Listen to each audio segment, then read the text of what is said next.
ಮುಂಚೆನೆ ನಾನು ಕೆಲಸ ಮಾಡಕ್ ಶುರು ಮಾಡಿದೆ, ವಿಜಯ್ಗೆಲ್ಲ ಶುರು ಮಾಡಿದೆ. ಆಮೇಲೆ ಮಿಸ್ ಕರ್ನಾಟಕ ಆದೆ.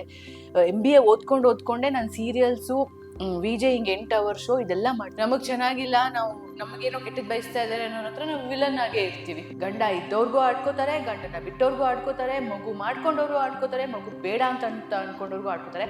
ಹೀಗೆ ಆಗ್ಲೂ ಇದ್ದೆ ಬೈ ಮೈ ಓನ್ ಚಾಯ್ಸ್. ನನಗೆ ಗೊತ್ತೇ ಆಗ್ತಿರ್ಲಿಲ್ಲ ನನ್ಗೆ ಈ ತರ ಅನ್ಯಾಯ ಆಗ್ತಿದೆ ಅಥವಾ ನನಗೆ ನಾನು ಈ ತರ ಮಾಡ್ಕೋತಾ ಇದ್ದೀನಿ.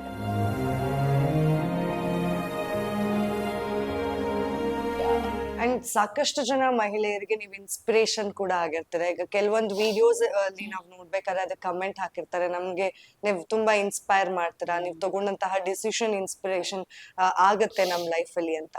ಬಿಕಾಸ್ ಸಾಕಷ್ಟು ಜನ ಹೆಣ್ಮಕ್ಳು ಒಂದು ರಿಲೇಶನ್ಶಿಪ್ ಅಥವಾ ಒಂದು ಟಾಕ್ಸಿಕ್ ರಿಲೇಶನ್ಶಿಪ್ ಅಥವಾ ಅವರಿಗೆ ಅಡ್ಜಸ್ಟ್ ಆಗದೆ ಇರುವಂತಹ ರಿಲೇಶನ್ಶಿಪ್ ಅಲ್ಲೂ ಇದ್ದಾಗ ಬಿಕಾಸ್ ಆಫ್ ಸೊಸೈಟಿ ಅಥವಾ ಫ್ಯಾಮಿಲಿ ಪ್ರೆಷರ್ ಇಂದ ಅದ್ರಲ್ಲೇ ಉಳ್ಕೊಳಕ್ಕೆ ಟ್ರೈ ಮಾಡ್ತಾರೆ ಹೊರತು ಯಾರು ಬೋಲ್ಡ್ ಸ್ಟೆಪ್ ನ ತಗೊಳಲ್ಲ.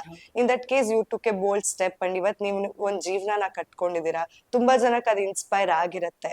And what exactly made you to take that bold step ಅನ್ನೋದು? ಇಲ್ಲ, ಆನೆಸ್ಟ್ಲಿ ಸ್ಪೀಕಿಂಗ್ ಏನಾಗುತ್ತೆ ಅಂತಂದ್ರೆ ಈ ಬೋಲ್ಡ್ ಸ್ಟೆಪ್ ನಾನ್ ತಗೊಳ್ಳೇ ಇಲ್ಲ. It was my parents who encourage me to take that bold step and they took that first step on behalf of me. ಹೇಳ್ಬೇಕು ಅಂದ್ರೆ ಯೂಶಲಿ ಏನಾಗುತ್ತೆ ಅಂದ್ರೆ ನನ್ಗೆ ತುಂಬಾ ಜನ ನನಗೆ ಪರಿಚಯ ಇರೋರು ಕೂಡ ಇದನ್ನ ಕೇಳಿದ್ದಾರೆ. ಎಷ್ಟೋ ಸತಿ ಏನಾಗುತ್ತೆ ಗೊತ್ತಾ, ನನಗೆ ಬಿಕಾಸ್ ಯಾರು friends, that was not the biggest losses ನನ್ನ ಲೈಫ್ ಅಲ್ಲಿ.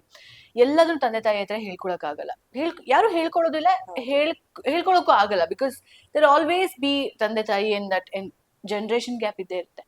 ಬಟ್ ನನ್ನ ಹಸ್ಬೆಂಡ್ ಯಾವಾಗ್ಲೂ ಹೇಳ್ತಿರ್ತಾರೆ, ಅದೇ ನಮ್ಗೆ ಒಳ್ಳೆ ಫ್ರೆಂಡ್ಸ್ ಇದ್ರು ಅಂದ್ರೆ, ಒಳ್ಳೆ ಫ್ರೆಂಡ್ ಸರ್ಕಲ್ ಇತ್ತು ಅಂದ್ರೆ, ನಮ್ದೇ ಏಜ್ ಗ್ರೂಪ್ ಆಫ್ ಪೀಪಲ್ ಇತ್ತು ಅಂತ ಅಂದ್ರೆ, ಒನ್ ಆರ್ ದ ಅದರ್ ವೇನಲ್ಲಿ ನಮ್ಮ ಲೈಫ್ ಹೇಗೆ ಹೋಗ್ತಿರುತ್ತೋ ಅವ್ರ ಲೈಫು ಹಾಗೆ ಹೋಗ್ತಿರ್ತದೆ. They will give you very good guidance. ನನಗೆ ಯಾರು ಫ್ರೆಂಡ್ಸ್ ಇರ್ಲಿಲ್ಲ, ನಾನು ಯಾರು ಫ್ರೆಂಡ್ಸ್ ಮಾಡ್ಕೊಳ್ಳಿಲ್ಲ. ತುಂಬಾ ಮುಂಚೆನೆ ನಾನು ಕೆಲಸ ಮಾಡಕ್ ಶುರು ಮಾಡ್ಬಿಟ್ಟೆ. ಇನ್ನೇನು ಡಿಗ್ರಿ ಮುಗಿತಾ ಇದೆ ಅನ್ವಾಗ್ಲೇನೆ ನಾನು ವಿಜಯ್ಗೆಲ್ಲ ಶುರು ಮಾಡಿದೆ. ಆಮೇಲೆ ಮಿಸ್ ಕರ್ನಾಟಕ ಆದೆ. MBA ಓದ್ಕೊಂಡೆ ನಾನು ಸೀರಿಯಲ್ಸು, ವಿಜಯ್ ಹಿಂಗೆ 8 ಅವರ್ ಶೋ ಇದೆಲ್ಲ ಮಾಡ್ತಿದ್ದೆ. ಸೊ ಹಾಗಾಗಿ ನನ್ಗೆ ಯಾರೂ ಫ್ರೆಂಡ್ಸ್ ಅಂತ ಇರ್ಲಿಲ್ಲ. ಸೊ ಹಾಗಾಗಿ ನನಗೆ ಇದ್ರ ಬಗ್ಗೆ ಎಲ್ಲ ಗೈಡೆನ್ಸ್ ಕೊಡೋರು ಯಾರು ಇರ್ಲಿಲ್ಲ. ಸೊ ಯೂಶಲಿ ಈ ಟಾಕ್ಸಿಕ್ ರಿಲೇಶನ್ಶಿಪ್ ಅಲ್ಲಿ ಇರುವಂತಹ ಹೆಣ್ಮಕ್ಳಿಗೆ ಯಾವ ತರ ಇರುತ್ತೆ ಮೈಂಡ್ ಸೆಟ್ ಅಂದ್ರೆ, ನಮ್ಗೆ ಆ ರಿಲೇಶನ್ಶಿಪ್ ಅಲ್ಲಿ ಇರೋಷ್ಟು ದಿವಸ ನಮಗ್ ನಾವ್ ಈ ತರ ಏನೋ ಅನ್ಯಾಯ ಮಾಡ್ಕೋತಿದೀವಿ ಅಥವಾ ನಮ್ಗೇನೋ ಅನ್ಯಾಯ ಆಗ್ತಿದೆ, this is not how life should be ಅನ್ನೋದು ನಮಗ್ ಅರಿವಿಗೆ ಬಂದೇ ಇರಲ್ಲ.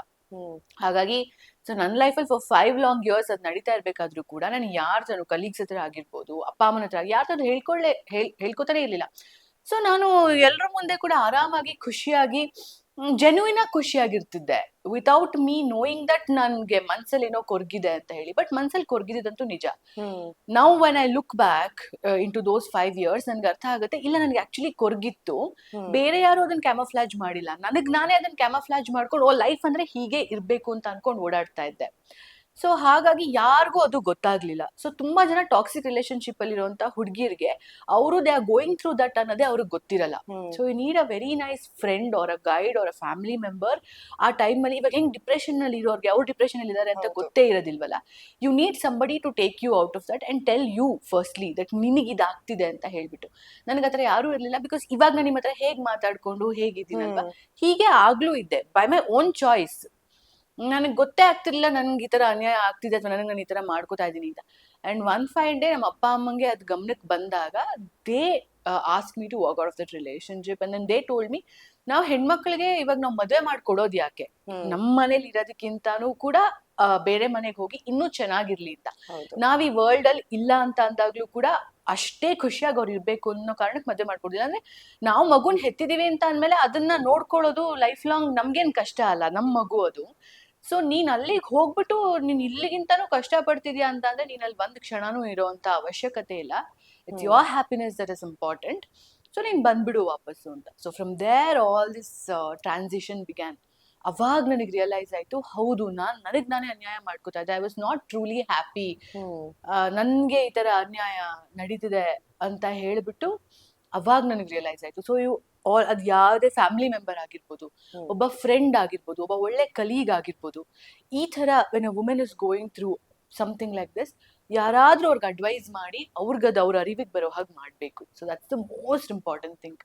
And I'm glad you have got ಆ ತರ ಪೇರೆಂಟ್ಸ್ ಹ್ಮ್. ಸಿಕ್ಕಿರೋದು. ಸೊ ಯಾವ ತಂದೆ ತಾಯಿನೂ ಯೂಶಲ್ ಆಗಿ ಹೇಳಲ್ಲ ಆ ಮಾತನ್ನ.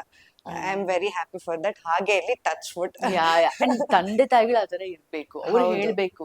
ಅವರೇ ಅವ್ರು ಹೆತ್ತಿರೋ ಮಕ್ಕಳನ್ನ ಯಾವ್ದೋ ಸಮಾಜಕ್ಕೆ ಹೆದರ್ಕೊಂಡು ಅಥವಾ ಮನೆಯವರು ರಿಲೇಟಿವ್ಸ್ ಏನೋ ಅಂತಾರೆ ಅಂತ ಹೇಳಿ ಅವರೇ ಅವ್ರ ಮಕ್ಕಳನ್ನ ಆ ಡಿಪ್ರೆಷನ್ ಫೇಸ್ ಇಂದ ಅಥವಾ ಟಾಕ್ಸಿಕ್ ರಿಲೇಶನ್ಶಿಪ್ ಫೇಸ್ ಇಂದ ಅಡ್ವೈಸ್ ಕೊಟ್ಟು ಹೊರಗೆ ತಂದಿಲ್ಲ ಅಂದ್ರೆ ಬೇರೆ ಪ್ರಪಂಚದಲ್ಲಿ ಯಾರ್ ತರಕಾಗುತ್ತೆ ಹೇಳಿ, ಅಲ್ವಾ? ಅಂಡ್ ಈಗ ಸಾಕಷ್ಟು ಜನ ಇವಾಗ ಓಕೆ, ಕೆಲವೊಬ್ರಿಗೆ ಅದು ಭಯ ಇರುತ್ತೆ ಮ್ಯಾಮ್. ಅಂದ್ರೆ ಇವಾಗ ಇಫ್ ನಾನು ಇದನ್ನ ಬಿಟ್ಬಿಟ್ರೆ ನನ್ನ ಲೈಫ್ ನ ನಾನು ಹೇಗ್ ಲೀಡ್ ಮಾಡ್ಬೇಕು, ನನ್ಗೆ ಅಂತ ಕೆಲ್ಸ, ಕೆಲವರು ಓದಿರಲ್ಲ ಪಾಪ ಹೆಣ್ಮಕ್ಳು, ಅಂಡ್ ಕೆಲ್ಸಕ್ ಹೋಗ್ಬೇಕಂತ ಮೈಂಡ್ ಸೆಟ್ ಕೂಡ ಇರಲ್ಲ, ಇನ್ನು ಪ್ರಿಪೇರ್ ಆಗಿರಲ್ಲ ಸೊಸೈಟಿಗೆ. ಸೊ ಈ ತರದವ್ರಿಗೆ ನೀವೇನಾದ್ರೂ ಒಂದ್ ಟಿಪ್ಸ್ ಕೊಡ್ತೀರಾ ಅಂತಂದ್ರೆ to shape their own life ಅನ್ನೋದಾದ್ರೆ ನಿಮ್ಮ ಪ್ರಕಾರ ಏನ್ ಹೇಳ್ಬೋದು? Very recently I encountered an experience like this. So recent ಆಗಿ ಅಂದ್ರೆ ನಾನು ಯಾರ್ದೋ ಹೆಸರು ಅಥವಾ ಪರ್ಟಿಕ್ಯುಲರ್ ಇದು ಅಂತ ತಗೊಳಕ್ ಹೋಗಲ್ಲ. When I was still working, so there was a lady. She used to also work with all of us. Actress ಅಲ್ಲ, but from the technical department. So ಆಕೆದೇನು ಅಂತಂದ್ರೆ ಆಕೆದು ಲವ್ ಮ್ಯಾರೇಜ್ ಆಗ್ಬಿಟ್ಟಿದೆ. So it's from her choice that ಅವಳು love marriage ಮಾಡ್ಕೊಂಡ್ಬಿಟ್ಟಿದ್ದಾರೆ ಅಪ್ಪ ಅಮ್ಮನ ವಿರುದ್ಧವಾಗಿ. ಲವ್ ಮ್ಯಾರೇಜ್ ಆಗಿದೆ ಅಂಡ್ 2 ಮಕ್ಕಳು ಕೂಡ ಆಗೋಗ್ಬಿಟ್ಟಿದೆ. ಬಟ್ ಗಂಡ ಯಾವ ತರ ಅಂತಂದ್ರೆ ಅವನು ತುಂಬಾ ಕೆಟ್ಟ ಹಿ ಡಸಂಟ್ ವರ್ಕ್. ಅವನೇನು ಕೆಲ್ಸ ಮಾಡೋದು, ಫ್ಯಾಮಿಲಿನ ಸಾಕೋದು ಏನು ಮಾಡಲ್ಲ. ಈಕೆ ಒಂದ್ ಚಿಕ್ಕ ಪುಟ್ಟ ಕೆಲಸ ಮಾಡ್ಬಿಟ್ಟು ದುಡಿದ್ಬಿಟ್ಟು, because she has children, so she has to take care of the family. ಆ ತರ ಇದು.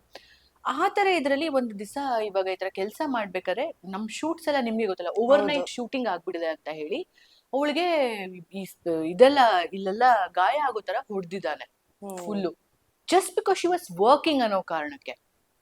ಸೊ ಆ ಟೈಮಲ್ಲಿ so I asked her, so ನೀವಿನ್ನು ಯಾಕೆ ಇದ್ರಲ್ಲಿ ಇದ್ದೀರಾ ಅಂತಂದ್ರೆ, ನನಗೆ ಬೇರೆ ಮಾಡಕ್ ಏನು ಆಪ್ಷನ್ ಇಲ್ಲ. ಈಗ ಬಿಟ್ಟು ಹೋದ್ರೆ I can't go back to my parents. ನನ್ ಗಂಡಂಗಿಂತಾನು ಕೆಟ್ಟದಾಗ ಅವ್ರು ನನ್ನನ್ನ ಟ್ರೀಟ್ ಮಾಡ್ತಾರೆ and I have to take care of my children. ನಾನು ಇಂಡಿಪೆಂಡೆಂಟ್ ಆಗು ಇದ್ಬಿಟ್ರೆ ಸಮಾಜ ನನ್ನನ್ನ ಇನ್ನೂ ಕೆಟ್ಟದಾಗಿ ನಡ್ಸ್ಕೊಂಡ್ಬಿಡುತ್ತೆ. ಈ ತರ ಎಲ್ಲ ಪ್ರೀ ಕನ್ಸೀವ್ಡ್ ನೋಷನ್ ನ ಅವ್ರಿಗೆ ಅವರೇ ಹಾಕೊಂಡಿದ್ರು. ಅಂಡ್ ಇಟ್ಸ್ ನಾಟ್ ನೆಸೆಸರಿ ನೀವ್ ಯಾವ ಕೆಲಸ ಮಾಡ್ತಿದ್ರಿ ಅಂದ್ರೆ, ಇವನ್ ದ ವೆರಿ ಎಜುಕೇಟೆಡ್ ಒಳ್ಳೆ ಪೊಸಿಷನ್ ಅಲ್ಲಿ ಇರೋ ವುಮೆನ್ ಕೂಡ ಈ ತರ ಯೋಚನೆ ಮಾಡ್ತಾರೆ, specially when they have a child. But actual ಆಗಿ ನಾನ್ ಹೇಳ್ಬೇಕು ಅಂತ ಅಂದ್ರೆ, ಇವಾಗ ಮಾನಸಿಕವಾಗಿ ಆಗಿರ್ಬೋದು ಅಥವಾ ಈ ತರ ಫಿಸಿಕಲ್ ಅಬ್ಯೂಸ್ ಒಳಗಾಗ್ತಿರೋರಾಗಿರ್ಬೋದು. ಸೊ ನಾನು ಅವಾಗ ಅದನ್ನೇ ಕೇಳ್ದೆ ಆ ಲೇಡಿಗೆ. ಸೊ ಇಷ್ಟ್ ಮಾಡಿರೋರ್ಗೆ ಇಷ್ಟ್ ಮಾಡೋದೇನ್ ದೊಡ್ಡ ಅಂತ ಅನ್ಸಲ್ಲ. ನಾಳೆ ದಿವಸ ನಿಮಗ್ ಕಥಿಸ್ಕಿ ಅಥವಾ ಏನಾದ್ರು ಆಗಿ ನೀವೇ ಪ್ರಪಂಚದಿಂದ ಹೊರಟೋಗ್ಬಿಟ್ರಿ ಅಂತ ಇಟ್ಕೊಳ್ಳಿ, ಅವಾಗ ನಿಮ್ ಮಕ್ಕಳಿಗೆ ಯಾರು ಇರ್ತಾರೆ ಅಂತ. ಸೊ ಇನ್ಸ್ಟೆಡ್ ಆಫ್ ದಟ್, ಇವಾಗ ಹೆಂಗಿದ್ರು ಕೂಡ ಬೆಂಕಿಯಿಂದ ಅಟ್ಲೀಸ್ಟ್ ಬಾಣ್ಲೆಗ್ ಬೀಳೋ ಕೆಲ್ಸ, ಬಟ್ ಅಟ್ಲೀಸ್ಟ್ ಫ್ರೀಡಮ್ ಆದ್ರೂ ಸಿಗುತ್ತಲ್ವಾ. ಸೊ ಫಸ್ಟ್ ಅಂತ ಒಂದು ರಿಲೇಶನ್ಶಿಪ್ ಇಂದ ಆಚೆ ಬನ್ನಿ. ಒಂದಲ್ಲ ಒಂದ್ ಕೆಲ್ಸ ಸಿಗುತ್ತೆ, ಇವತ್ ಕೆಲ್ಸ ಸಿಗಕ್ ಏನು ಇದಿಲ್ಲ. ಆಮೇಲೆ ಇನ್ನ ಸಮಾಜಕ್ಕೆ ಕೇರ್ ಮಾಡ್ತಾ ಹೋದ್ರೆ ಮದ್ವೆ ಆದವ್ರಿಗೂ ಆಡ್ಕೊಳ್ಳೋರು ಇರ್ತಾರೆ, ಆಮೇಲೆ ಮದ್ವೆ ಆಗಿಲ್ಲ ಅಂದ್ರೂ ಆಡ್ಕೊಳ್ಳೋರು ಇರ್ತಾರೆ, ಗಂಡ ಇದ್ದವ್ರಿಗೂ ಆಡ್ಕೋತಾರೆ, ಗಂಡನ ಬಿಟ್ಟವ್ರಿಗೂ ಆಡ್ಕೋತಾರೆ, ಮಗು ಮಾಡ್ಕೊಂಡವ್ರು ಆಡ್ಕೋತಾರೆ, ಮಗು ಬೇಡ ಅಂತ ಅನ್ಕೊಂಡವ್ರಿಗೂ ಆಡ್ಕೋತಾರೆ, ಒಂದ್ ಮಗು ಇದ್ದವ್ರಿಗೂ ಆಡ್ಕೋತಾರೆ, 3 ಮಕ್ಳು ಇದ್ದವ್ರಿಗೂ ಆಡ್ಕೋತಾರೆ. ಆಡ್ಕೊಳ್ಳೋರು ಹೇಗಿದ್ರೂ ಕೂಡ ಆಡ್ಕೋತಾರೆ. That is their business, because they have nothing else to do in their lives. So ಅದಕ್ಕೆಲ್ಲ ತಲೆ ಕೆಡಿಸ್ಕೊಂಡು ಅಂತ ಒಂದು ರಿಲೇಶನ್ಶಿಪ್ ಅಲ್ಲಿ ಇದ್ರೆ ಹೆಣ್ಮಕ್ಳು, ಇವಾಗ ಅವ್ರು ಏನ್ ಫೇಸ್ ಮಾಡ್ತಿರ್ತಾರಲ್ವಾ ಲೈಫ್ ಅಲ್ಲಿ, ಅದು ಡಬಲ್ ಟ್ರಿಬಲ್ ಆಗ್ತಾ ಹೋಗುತ್ತೆ ಹೊರತು ಅದಕ್ಕೆ ಸೊಲ್ಯೂಷನ್ ಅಂತೂ ಸಿಗಲ್ಲ. The only solution to such females ಯಾರಿಂತ ಒಂದು ಟಾಕ್ಸಿಕ್ ರಿಲೇಶನ್ಶಿಪ್ ಅಲ್ಲಿ ಇದಾರೆ, ಫಿಸಿಕಲ್ ಅಬ್ಯೂಸಸ್ ಆಗಿರ್ಬೋದು, ಮೆಂಟಲ್ ಅಬ್ಯೂಸಸ್ ಆಗಿರ್ಬೋದು, the only way to better your life ಅಥವಾ to walk towards betterment is to quit that. ಅದರಿಂದ ಹೊರಗಡೆ ಬಂದಿದ್ದ ದಿವಸಾನೇ ನಿಮಗೆ ಏನಾದ್ರೂ ಒಂದ್ ಮಾಡಕ್ ದಾರಿ ಸಿಗುತ್ತೆ. ಆಮೇಲೆ ಪ್ರಪಂಚದಲ್ಲಿ ನೀವು ಬಂದಿದ್ರೆ, ಯೂನಿವರ್ಸ್ ನಿಮ್ಮನ್ನ ಇಲ್ಲಿ ಇಟ್ಟಿದೆ ಅಂತ ಅಂದ್ಮೇಲೆ ಹುಟ್ಟಿದ್ದೇವ್ರು ಹುಲ್ ಮೇಯ್ಸಲ್ಲ ಅಂತ ಹೇಳ್ತಾರಲ್ಲ, ಹಾಗೆ ಹೆಣ್ಮಕ್ಳಾಗಿರ್ಬೋದು ಗಂಡ್ಮಕ್ಳು ಕೂಡ ಮೆಂಟಲ್ ಅಬ್ಯೂಸಸ್ಗೆ ಒಳಗಾಗಿರೋರು ತುಂಬಾ ಜನ ಇದ್ದಾರೆ. ಸೊ ಅದನ್ನ ಬಿಟ್ಟು ಆಚೆ ಬಂದಾಗ್ಲೇನೆ, ಮಗು ಇದೆ ಅದು ಇದು ಎಲ್ಲ ಸೆಕೆಂಡ್ರಿ, ಆಚೆ ಬಂದಾಗ್ಲೇನೆ ಜೀವನ ನಿಮ್ಗೊಂದ್ ದಾರಿ ತೋರಿಸೋದು. ಒಂದಲ್ಲ ಒಂದ್ ವೇ ಸಿಕ್ಕೇ ಸಿಗುತ್ತೆ. ಹಾಗೆ ಅಂತ ಹೇಳ್ಬಿಟ್ಟು ಅದ್ರಲ್ಲೇ ಇದ್ರೆ ದಾರಿ ಸಿಗೋದಿರ್ಲಿ, ನೀವು ಅದೇ ಸುಳಿನಲ್ಲಿ ಸಿಗಾಕೊಂಡು ಒದ್ದಾಡ್ತಿರ್ತೀರ ಹೊರತು there is no way out. Only thing is you have to quit it and come, ಅಷ್ಟೇ. ಅಂಡ್ ಈಗ ಜಾಬ್ ಅಂತ ಹೇಳ್ದೆ, ಈಗ ಹೆಣ್ಮಕ್ಳು ಅದರಿಂದ ಹೊರಗಡೆ ಬಂದು ಕೆಲಸ ಮಾಡೋದಕ್ಕೂ ಅವ್ರನ್ನ ಅವ್ರ ಆ ಪ್ಲೇಸ್ ಅಲ್ಲಿ ನೋಡ್ಕೊಳ್ಳೋದಕ್ಕೂ ಕಷ್ಟ ಆಗತ್ತೆ ಬಿಕಾಸ್ ಚೈಲ್ಡ್ ಇದೆ ಅಂತ. ಅದು ಒಂದು ಪಾರ್ಟ್ ಆದ್ರೆ, ಇನ್ನು ಕೆಲವರು ಓಕೆ ಹಸ್ಬೆಂಡ್ ನ ಬಿಟ್ಟ ಆದ್ಮೇಲೆ ಅಥವಾ ನನ್ನ ಲೈಫ್ ನ ನಾನು ನೋಡ್ಕೋತಿದೀನಿ ಅಂದಾಗ they will undergo as you went into that phase. ಅಂದ್ರೆ you also met someone in your life, you met someone beautiful in your life, amazing person ಆಗಿರ್ತಾರೆ. ಸೊ ಅವ್ರ ಜೊತೆ ಒಂದು ರಿಲೇಶನ್ಶಿಪ್ ನ ಬಿಲ್ಡ್ ಮಾಡ್ಕೊಂಡು ಜೀವನ ಕಟ್ಕೋತೀವಿ ಅಂದಾಗ ಸಾಕಷ್ಟು ಜನ ಆಡ್ಕೊಂಡಿರ್ತಾರೆ. ಆ ತರ ಬೇರೆಯವ್ರ ನಮ್ ಲೈಫಲ್ಲಿ ಹಿಂಗ ಆಗೋಗ್ಬಿಡುತ್ತೆ ಅನ್ನೋದನ್ನ ಎಷ್ಟೋ ಜನ ಆ ಫೀಲಿಂಗ್ಸ್ ನ ಕಿಲ್ ಮಾಡ್ಕೊಂಡು ಬದುಕ್ತಾ ಇರೋರು ಇರ್ತಾರೆ. ಆ ತರ ಅಂತ ಅಂದ್ರೆ ಮಹಿಳೆಯರಿಗೆ ಏನ್ ಹೇಳ್ತೀರಾ ಅಂತ, ಅದು ಮೆನ್ಗೂ ಆಗತ್ತೆ ವುಮೆನ್ಗೂ ಆಗತ್ತೆ. ಹೌದು, definitely. So that's what I'm saying. ಇವಾಗ ಏನ್ ಗೊತ್ತಾ, ನಾವು ಇವಾಗ ಒಂದ್ ರಿಲೇಶನ್ಶಿಪ್ ಅಲ್ಲೇ ಯಾರಾದ್ರೂ ಇರ್ತಾರೆ ಅಂತ ಇಟ್ಕೊಳ್ಳಿ. ಲಕಿಲಿ ನನಗೆ ಅದು ಆಗ್ಲಿಲ್ಲ. ಬಿಕಾಸ್ ನನಗೆ ಯಾವತ್ತೂ ಕೂಡ ನಾನ್ ಇದ್ದಿದ್ ಪರ್ಸನ್ ಜೊತೆ ನನಗೆ ಎಮೋಷನಲಿ ಏನು ಕನೆಕ್ಟೇ ಆಗ್ಲಿಲ್ಲ. Main was an arrange marriage and ನಾನು ಒಪ್ಕೊಂಡೆ ಮದ್ವೆ ಮಾಡ್ಕೊಂಡಿದ್ದು. ಯಾರು ನನಗೆ ಬಲವಂತ ಮಾಡಿ ಮದ್ವೆ ಮಾಡ್ಸಿಲ್ಲ. ಬಿಕಾಸ್ ನಾನು ಹೇಳ್ದಂಗೆ ನಾನು ಐ ವಾಸ್ ನೇವ್. ನಾನು ದಡ್ಡನಾಗಿ ಅದಕ್ಕೆ ಇನ್ನೂ ಸ್ವಲ್ಪ ಸರಿಯಾಗಿ ಯೋಚನೆ ಮಾಡ್ದಲೇನೆ ನಾನು ಇವ್ರ ಜೊತೆ ಲೈಫ್ ಲಾಂಗ್ ಇರ್ಬೋದಾ ಇಲ್ವಾ ಅಂತ ಯೋಚನೆ ಮಾಡ್ದಲೇನೆ ಮದ್ವೆ ಮಾಡ್ಕೊಂಡಿದ್ದು. ಸೊ ನಾನು ಆ ಒಂದು ಸುಳಿಲ್ ಸಿಗಾಕೊಂಡೆ. And those people took advantage of that ಅಷ್ಟೇ. ಬಟ್ ಇದೇ ತರ ಇನ್ ಕೆಲವರಿಗೆ ಲವ್ ಮಾಡಿ ಅವ್ರದೇ ಒಂದು ಡಿಸಿಷನ್ ಅಲ್ಲಿ ಮದ್ವೆ ಮಾಡ್ಕೊಂಡ್ಬಿಟ್ಟಿರ್ತಾರೆ ಅನ್ನೋಂಥದ್ದು ಒಂದು. But when you are in a relationship, see it's ಇದು ವುಮೆನ್ಸ್ ಡೇ ಆದ್ರೂ ಕೂಡ no women can be completely happy without a man. No man can be completely happy without a women. ಗಂಡು ಹೆಣ್ಣು, ಅಪ್ಪ ಅಮ್ಮ ಎರಡು ಹಿಂಗ್ ನಮ್ಗೆ ಎರಡು ಕಣ್ಗಳು. ಸೊ ಒಂದ್ ಮ್ಯಾನ್ ಅಂಡ್ ವುಮೆನ್ ಇಬ್ರು ಇದ್ರೇನೆ ಸಮಾಜದಲ್ಲೂ ಕೂಡ ಅವರು ಚೆನ್ನಾಗಿರಕ್ಕಾಗೋದು, ಸಮಾಜನೂ ಚೆನ್ನಾಗಿ ಇರಕ್ಕಾಗೋದು. ಸೊ ಇಬ್ರಿಗೂ ಕೂಡ ಅಬ್ಯೂಸಸ್ ನಡೀತಾ ಇದೆ ಎಷ್ಟೊಂದ್ ಇದ್ರಲ್ಲಿ. ಇಟ್ಸ್ ನಾಟ್ ದಟ್ ಗಂಡ್ ಮಕ್ಳು ಮಾತ್ರ ಹೆಣ್ಮಕ್ಳಿಗೆ ಅಬ್ಯೂಸ್ ಮಾಡ್ತಾರೆ, ಟಾರ್ಚರ್ ಮಾಡ್ತಾರೆ ಅಂತಲ್ಲ. There are so many women wherein ಅವರು ಕೂಡ ಗಂಡ್ ಮಕ್ಳಿಗೆ ಲಿಮಿಟ್ ಮೀರಿ ಮೆಂಟಲ್ ಅಬ್ಯೂಸ್ ಮಾಡಿದಂತ ಸಿನಾರಿಯೋಸ್ ಕೂಡ ಇದೆ, ನಾವು ನೋಡ್ತಾನೆ ಇರ್ತೀವಿ. So I just want to talk as a person. You know, ನೀವೊಂದ್ ರಿಲೇಶನ್ಶಿಪ್ ಅಲ್ಲಿ ಇದ್ದು ಕೂಡ ನೀವು ಅಲ್ಲಿ ಕಂಪ್ಲೀಟ್ ಆಗಿ ಖುಷಿಯಾಗಿಲ್ಲ, ಅಥವಾ ನಿಮ್ಮನ್ನ ನೀವು ಕಂಪ್ಲೀಟ್ ಆಗಿ ಅದ್ರಲ್ಲಿ ತೊಡಗಿಸ್ಕೊಳಕ್ಕೆ ಅಂದ್ರೆ ಇನ್ವೆಸ್ಟ್ ಮಾಡ್ಕೊಳಕ್ ಆಗ್ತಿಲ್ಲ, ನಿಮ್ ಮನ್ಸ್ ಅದಕ್ಕೆ ಒಪ್ಪಿಗೆ ಕೊಡ್ತಿಲ್ಲ ಅಂತ ಅಂದ್ರೆ that means to say that is not for you.